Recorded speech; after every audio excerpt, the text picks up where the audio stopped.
But when I say reasonably confused... Continuing, I'd like to point out we have members of the very communities he is talking about who are sitting in the audience wanting this bill to go forward. There are officials here who are ready to help us proceed with clause by clause. It's not a and point of everything order. he's I can't saying. determine whether it's a point of order if I can't hear it, can I, Garnet? So just park it for a second and I'll get to you. The House of Commons Justice Committee is set to meet this afternoon. Now, this is going to shock you. What the Liberals are trying to do is ram through their censorship bill C9. This is their so-called anti-hate bill, which the Minister of Justice admits will allow people to be criminally prosecuted for what they post online, bringing in UK-style tweet policing to Canada. Reasonably confused, because concerns we're hearing from some Muslim groups is that like a Palestinian flag could be flown outside during a protest and a police officer might confuse that for Hamas's flag. Yeah, look, thank you, and that is such an important clarification. So when we are dealing with a terror organization that has a specific symbol, we would be targeting that.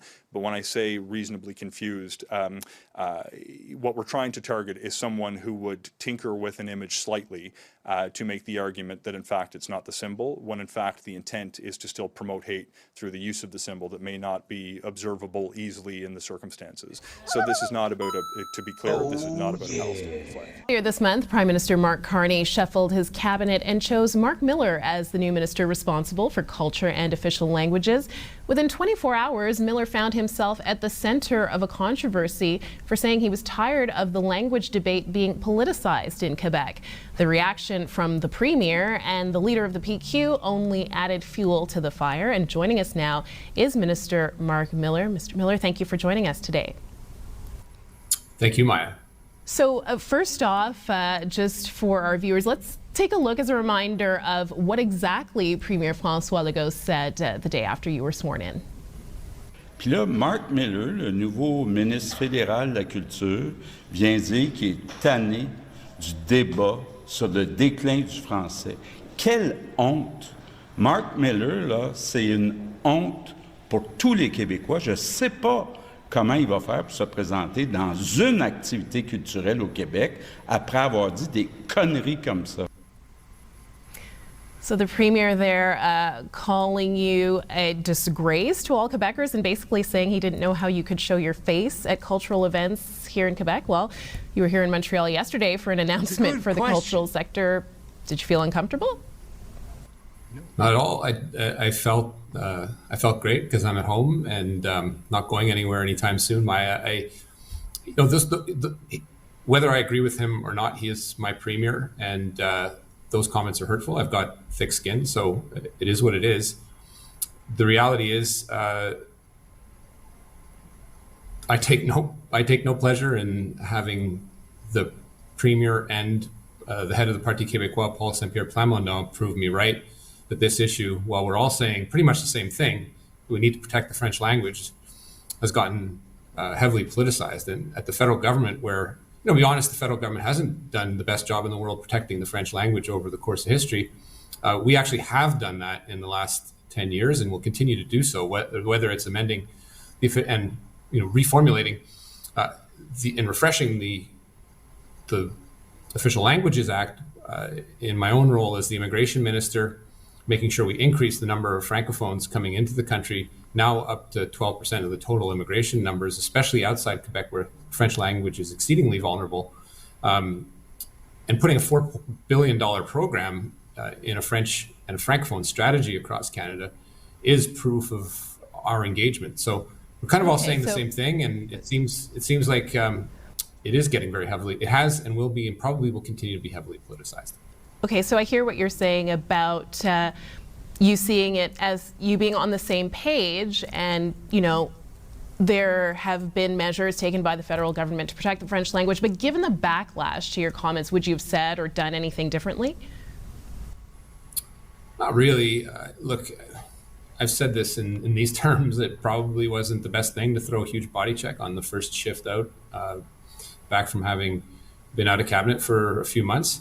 But I believe in what I said, Maya. I believe it to be true. And I have a very positive vision of Quebec inside a unified Canada where we can thrive with the French language, where we can protect minority rights, including Anglophone rights, including Indigenous rights, and we don't pick on immigrants. That's a positive vision of Quebec that I think the majority of Quebecers share. And if people disagree with me on that, it's their right, but I just not going to change my views on it. Okay, if I may, I'd like to switch gears here and ask you about your former colleague Pablo Rodriguez after his resignation as leader of the Quebec Liberal Party this week. He was your fellow cabinet minister in Ottawa under Justin Trudeau at a different time, obviously. What is your take on what has happened to him politically, Pablo Rodriguez?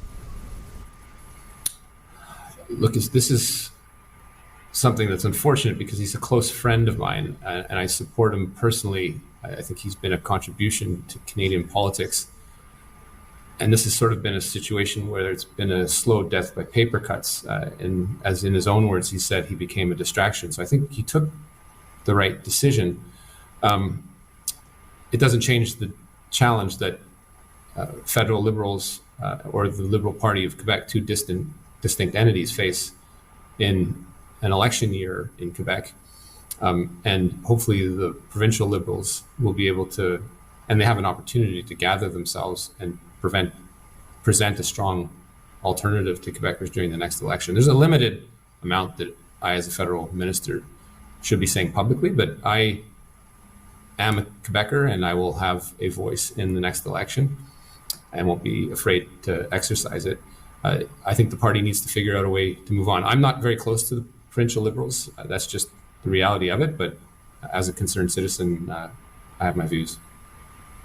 Okay, we will leave it at that, and we will be watching closely in 2026 to see what happens both provincially and federally.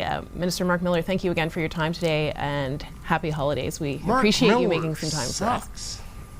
Thank you, you as well. Gross. Our point on of order? 6. Yes.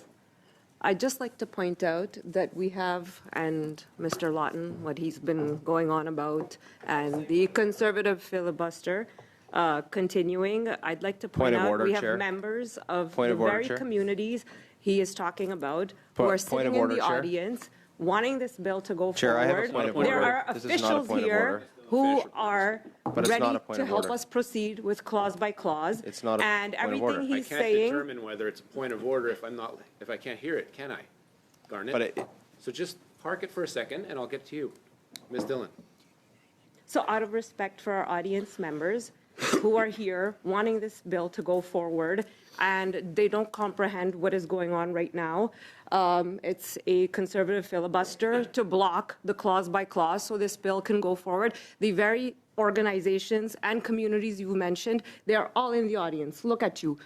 They're all here, left their work, left whatever, to come and assist this committee to see this bill move forward. We have officials here who would like to see the clause by clause go forward. Please, if we can do that. I think this is going nowhere, what you're saying. You're just having circular reasoning. So can we move forward, please, with clause by clause? Thank you. Ms. Dillon, and Mr. Genius, you'll have a point. If I don't answer, if my ruling is not what you think it should be, you can ask me to change that. Ms. Dillon, that's not a point of order technically. I do realize there are witnesses here that were here and came in to listen to clause by clause, and we should, as a committee, be respectful of that. But again, that's not, while your point was respectful, it's not a point of order. Mr. Genius, you want to say anything about that? Chair, as you correctly said, it's not a point of order, but also Ms. Dillon has really insulted our guests today by claiming they don't know what's going on. She's also imputed opinions about the legislation to the officials, claiming they don't understand why we're not moving forward. That's why they're here. Okay, Ms. Dillon. You're just making things up as you go along. I think the folks in the audience are very sophisticated people. Yeah, I you were think sitting in the back. You don't know. Parliamentary committees before. You were sitting in the back. Mr. Chair, you chastened me for speaking during her point of order. I still kept you will talking, now though. chasten So me her too, I'm going to do the same thing Ms. now. Dillon, that's enough. For doing the same. Just finish your point, but yeah. Well, as I was saying, just Ms. Dillon has been very disrespectful to our guests. No, I'm not. By You suggesting have been disrespectful. that they are Your whole not Conservative sophisticated enough caucus to right here understand has how been very parliamentary committees disrespectful. work. She's also suggested that they want certain things or don't want certain things.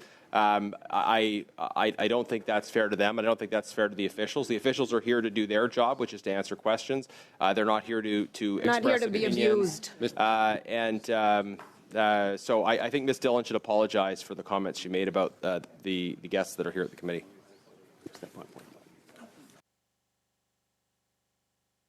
Thank you, Mr. Janus. We'll cede the floor back to Mr. Locke. Thank you. And again, it was quite interesting hearing Ms. Dillon really use people as political props for that point that she was making. There are a number of stakeholders. Point of order, that's not what I'm doing. I'm trying to show respect to our audience members who are here. I just It's not a point of order. That's a matter of debate, Chair. Here. Look, the reason I bring that up is because there are members of a variety of communities here who I have not actually seen testify before this committee. And if these witnesses are so invested in C9, and I hope that they are, I hope all of us are, why have the Liberals not allowed us to do a proper study on C9, bring these people here who have not testified, which includes some of them, I can't see everyone over there, bring them to testify as witnesses and have the consultation on Bill C9 that we were supposed to have? This is precisely the point that we're discussing. And now the Liberals have invited all of these stakeholders for a clause-by-clause that they themselves forced before this committee finished the work it needed to do on C9.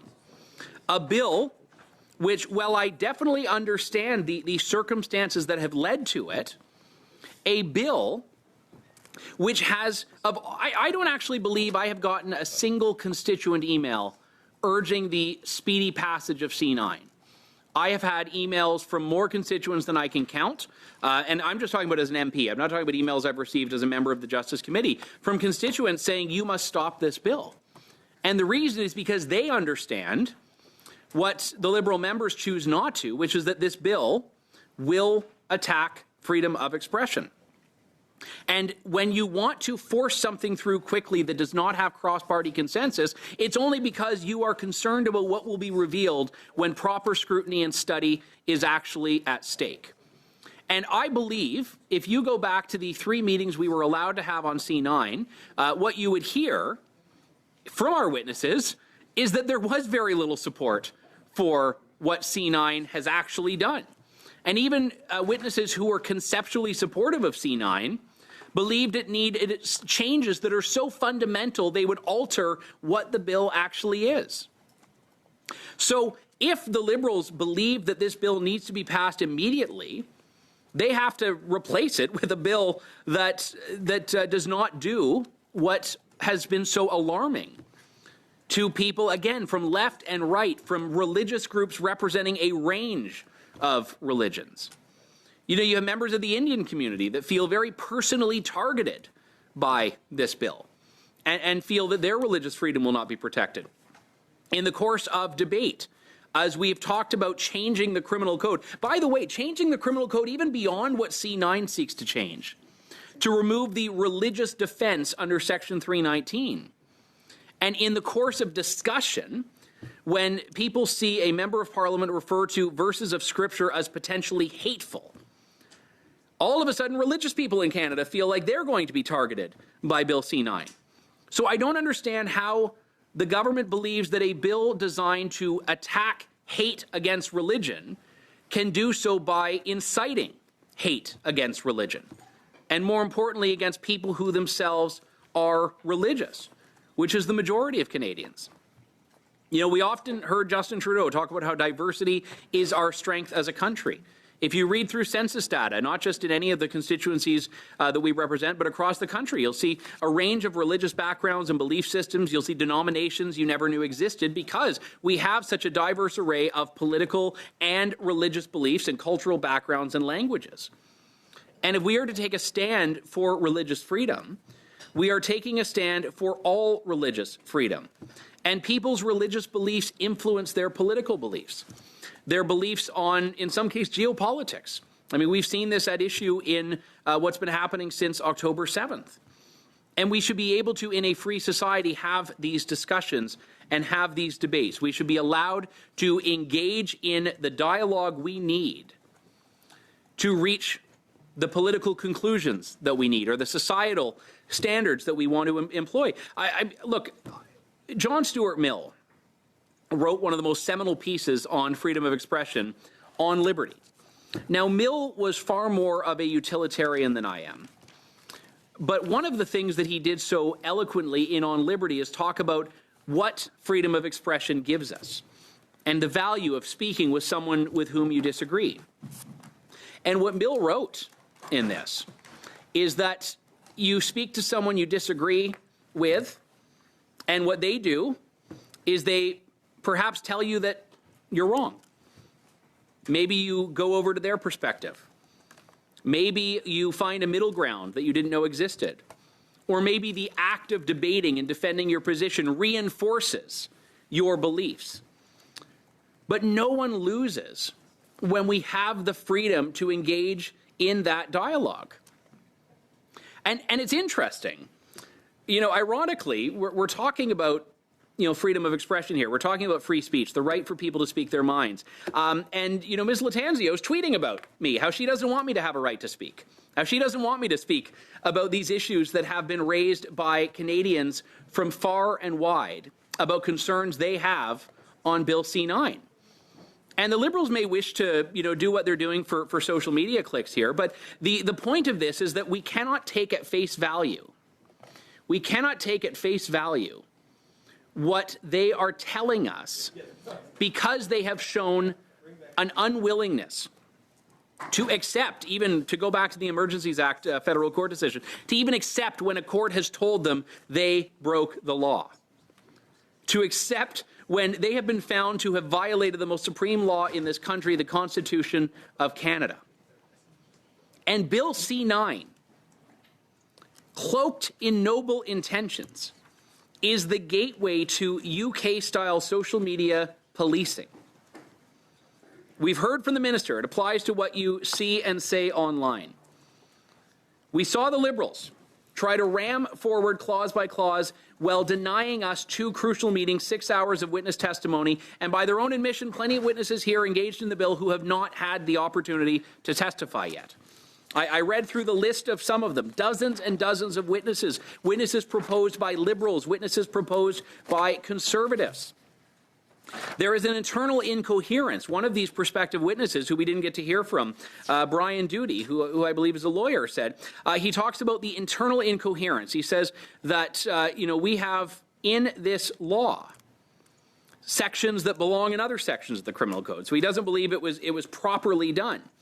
We had from the Hindu Canadian Foundation concerns regarding the use of the word swastika, a word that appropriates a very sacred symbol and ancient Sanskrit word for them, and concerns they have about things that resemble other things. We had also from the Canadian Women Against Anti-Semitism, a written submission on Bill C9 by Talia Klein-Leighton. She submitted this brief. She talks about the ever-growing crisis of anti-Semitism and anti-Zionism. She says the amplification it's found in schools. We had a witness here when we were doing witness testimony on one of those 3 meetings who represented the Canadian Teachers Federation. And I didn't know at first, I hadn't read a brief from them, why the Canadian Teachers Federation wanted to testify about Bill C9. And I was quite surprised when I learned it was because they were worried that teachers were subject to hate right now and that was going to be answered by C9. And that witness had never heard of a report by the federal government talking about hate in schools, some of which comes from schools themselves, and in some cases from teachers. And the witness hadn't heard of that. So there is no objection from Conservatives that hate is a scourge in society. There are some very different beliefs on how to handle it. There are, from the Liberals, proposals that range from actively expanding what the state is permitted to censor, and there are proposals that, of course, come from the Conservatives, which is to enforce the law. Do not stand for people calling for violence on the streets. So that's it, Aaron. Like, share, subscribe. I really would appreciate your subscription. We're not going to try to sell you anything here. I'm not going to try to sell you a stupid sticker. Let's just learn about Canadian federal politics. That's it. Let's save our country. There's still time left. That's it. Thank you all very much for watching. We'll catch you in the next video. Again, I appreciate everybody that does subscribe and just watching the video. Share this with somebody if you really enjoyed it. We'll catch you in the next one. Ciao for now.